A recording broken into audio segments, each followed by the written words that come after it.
মিছা বাতৰি কৰাৰ অভিযোগ খণ্ড বিষয়াৰ লামডিঙত ৰাতিপুৱাৰ ভাগত লামডিং ফকৰুদ্দিন বিদ্যালয়ৰ ৬ নং ভোট কেন্দ্ৰত খণ্ড বিষয়াৰ ওপৰত মিছা অভিযোগ উত্থাপন কৰে বুলি সেই চেণ্টাৰৰ দায়িত্বত থকা খণ্ড বিষয়াৰ নিজৰ শৰীৰ গা ভাল নাই হাই প্ৰেছাৰ ৰোগী বুলি জানিবলৈ দিয়ে সাংবাদিকৰ আগত তেওঁৰ ওপৰত হোৱা মিছা বাতৰিক লৈ প্ৰতিক্ৰিয়া নিজ মুখেৰে আৰু তেওঁৰ গাড়ী চালকৰ ভাষ্য উলিয়াইছে মই নিজে অসুস্থ মানুহ কালি ৰাতি ১টা বজাত গৈ পাইছোঁ ঘৰ হেৰি হোজাই তাৰপৰা ৰাতিপুৱা আহিছোঁ ৫টা বজাত ওলাই আহিছোঁ মই কোনো ধৰণৰ ডিজিজ কৰা নাই তেওঁলোকে মিছা অভিযোগ আনিছে মোৰ ওপৰত ৰাজহুৱা কোনোবাই মাৰা নাই কোনো পাব্লিকে কৰা নাই মই আমাৰ প্ৰিজাইডিং অফিচাৰো আছে মই ছেক্টৰৰ দায়িত্বত আছোঁ আপোনাৰ ওপৰত কৰিছোঁ মই গাড়ীৰ ভিতৰত কৰিছিলোঁ চিগাৰেট খাইছিলোঁ গাড়ীৰ ভিতৰত আৰু আপোনাৰ এতিয়া সুস্থ নে অসুস্থ এতিয়া মোৰ প্ৰেছাৰ আছে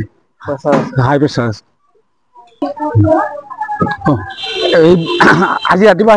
তেখেতসকলে জোৰ জবৰদস্তি মোৰ ওপৰত হেৰি আনিছে এলিগেশ্যন আনিছে মই এজন অসুস্থ মানুহ হয় মই কালি ৰাতি ১টা বজাত গৈ পাইছোঁ ঘৰ তাৰপিছত ৰাতিপুৱা ৫টা বজাত ওলাই আহিছোঁ আহি পেলাই মই চৰকাৰী দায়িত্বত আছোঁ ছেক্টৰ হিচাপে অফিচাৰ হিচাপে তেওঁলোকে মোক ধৰি মিছা অভিযোগ আৰু হেৰি কৰিছে নেশ্যন এনি আৰু নিউজ লাইভ বাংলা বুলি চেনেল দুটাই মিছা মিছি মোৰ ওপৰত অভিযোগ আনিছে মই এতিয়াও সুস্থ হৈ আছোঁ এতিয়াও মই সাংবাদিকৰ লগত কৈ আছোঁ তেখেতসকলে নিজে আছে সন্মুখত মোৰ এই যে মোৰ ওপৰত আনিলে এলিগেশ্যনটো তাৰ ওপৰত মই বিহিত ব্যৱস্থা গ্ৰহণ কৰিম আইনীভাৱে মইতো মোৰ গাড়ীতো নেশা কৰিবলৈ মই দেখা নাই মই আজি ৰাতিপুৱা ৪:৩০ মান মই হোজাইত গৈছোঁ হোজাইত গৈ মই তাক মানে ছাৰক কেৰিং কৰি মই লামডিঙত লৈ আহিছোঁ কিন্তু এই অৱস্থাই মই দেখা নাই মানে ড্ৰিংক কৰিছোঁ মই দেখা নাই এইটোতো মই ক'ব নোৱাৰোঁ কিন্তু মই সন্মুখত কিছু কৰা নাই মানুহজনতো মই কালিৰ পৰাই দেখিছোঁ মানে